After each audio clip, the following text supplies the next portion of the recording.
So first things first, I want to say thank you for all the support. I recently got my YouTube partnership, so I want to say thank you to all my returning subscribers, all my new subscribers to the channel, the reoccurring viewers that don't subscribe but still watch the content, and of course the people that just don't like me but still watch or give me a view. Thank you.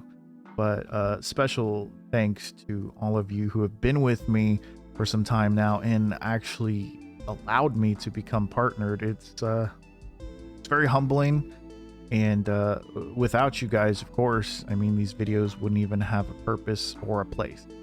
So just wanted to say thank you. Now, in today's video, it's going to be kind of a boring one. Not going to be a lot happening. It's going to be basically me discussing and sharing my current build, and it's going to be showcasing the armor I like to wear and builds that I like to experiment with. As 3.0 launched, of course, naturally people are like scuttling to find the best builds, the best armor, the best weapons and whatnot. At the end of the day, it still feels like the same old same, but there are some nice changes to it, and I figured I'd discuss them here today with all of you. So now the first thing I guess we could discuss is the current armor that I have been wearing is the Voidforge Dragonbone. And this is the medium set, of course, and it's currently giving me 921 armor. So if you're curious why my stats look like this, I have not put anything into my attributes yet. I figured we could do that together. It could be a great bonding experience. Okay. Anyways, I'm wearing the Voidforge Dragonbone, and of course I have the Silent Legion medium Tacet.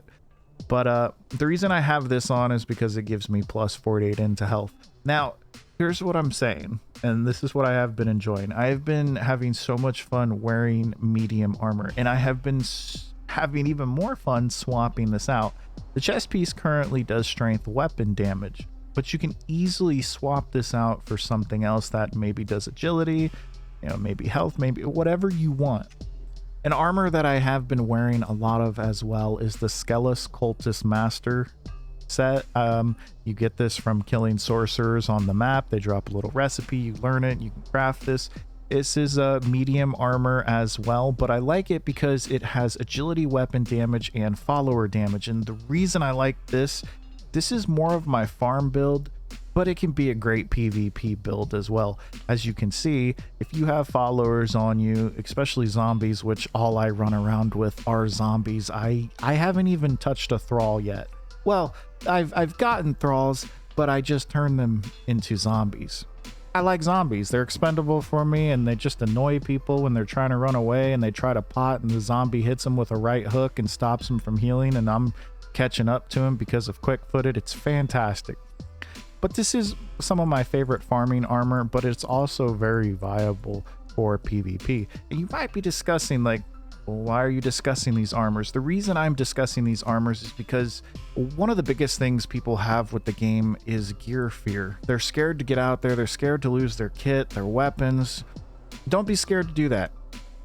If you want to get better at something, you've got to put time and effort into it. And that comes into our next point about whatever build that I'm going to show you, whatever armor that I am going to show you, it's what's working best for me.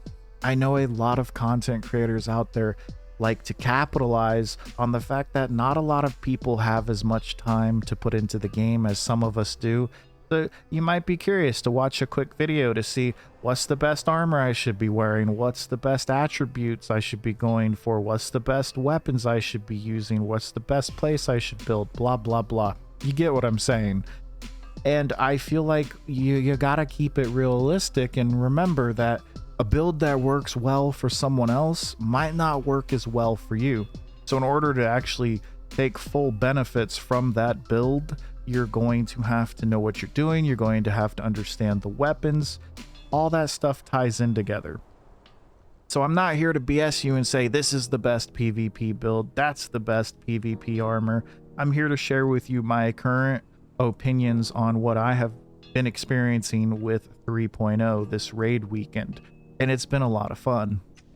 First things first, you've been staring at the armor. Might as well talk about the armor. I'm just wearing Void Forge Dragonbone. It's the medium variant, and I do have the leggings swapped out with Silent Legion medium to get plus 48. The current chest piece does, as you can see, 8% for strength, weapon damage. Now, what I have been having a lot of fun, and you know, let me know if you've been having a lot of fun with this too down in the comments below. I've been having so much fun swapping armor pieces out and then changing up my attribute system. I currently have been messing around with strength more. So right here with the first perk, I was naturally interested in second skin. And I was like, this sounds good to me, 25% less. But honestly, I'd rather go with Combo Master. There's always that off chance that the combo, that last hit, is going to hit them. Well, I want that to hit as hard as possible. Now, normally I like to just go to Berserker and then I'm done. Now, if you're going for a full build, personally, I've been using Crushing Swings. I just like it a bit more than Blood Mad Berserker. But Blood Mad Berserker could probably pair with Vitality and Last Stand, but at the same time, because this will kick in at 50% health and Last Stand is going to last you for about 6-7 seconds. So if you were to try to use Blood Mad Berserker with it, below 25% health. So probably, depending on how much damage and how fast you're taking it, you might not get both benefits, but in some scenarios you could, and you're just a tank in that situation. But anyways, I usually stop at I usually stop at Berserker. Now with agility, I do put points into agility, but I'm not going to do the typical thing and max them out. I have been going with Deadshot a bit more just because I like carrying a bow on me, but if I'm in a PvP build, the only thing I'm going to have on me is what's in my hotbar and on my character. So I've been going with Precision Strike because my carry load is usually medium or lighter, but I want that quick footed. The reason I want quick footed is because if the person I'm fighting doesn't have quick footed, I want to be able to catch them. And if they do have quick footed, I want to be able to keep up with them. So that's why I go for that. And then of course we're just, you know, naturally going to max our vitality out. Now, I usually just go with Fast Healer. It's just personally what works for me. I like the 50% increase from healing effects. So I've been going with that one to get the most out of my healing items. And then here we have Last Stand or Glutton for Punishment. Now, normally I was going with Glutton for Punishment. And I do believe Glutton for Punishment is really nice, especially if you're maybe in a farm build or you're just in a roaming build. If you encounter some people and take some damage, remember it's going to take up to 15 seconds for all that health to come back. And a lot of people that are skilled with PvP are going to have bows, they're going to have throwing axes, they're going to have a way to try to stop you from healing.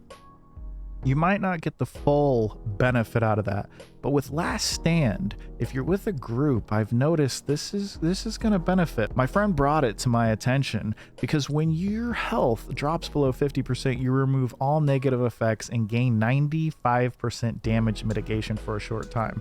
It almost feels like you take no damage.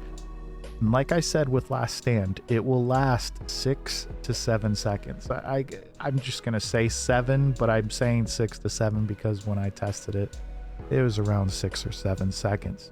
Which is nice because if you're going all in and you get that and they're going all in and they don't have this perk, you're probably going to get the kill. And I think it's kind of a nice perk to have because it can help you push fights with your team more rather than having to run and reset all the time. It's nice when you have the enemies running to reset and you can either use that time to push them or reset yourself and then get back into the fight. And then I usually put the rest of my points into grit. And I know maybe there might be some controversy there, but I like the endurance. Your stamina regenerates 25% faster. There is a lot of added benefit to this.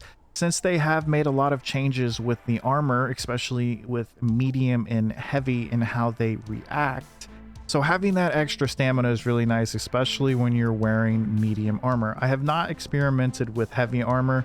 I think I have a phobia of it, okay? It scares me. Honestly, it does. It makes me feel so clunky. I'll get there, okay? I'll get there eventually, and there'll be a video on it. But right now, medium is the highest that I have gone. And I like that endurance because it makes my stamina come back quicker. And then if I have some feast on me, it helps regenerate quicker.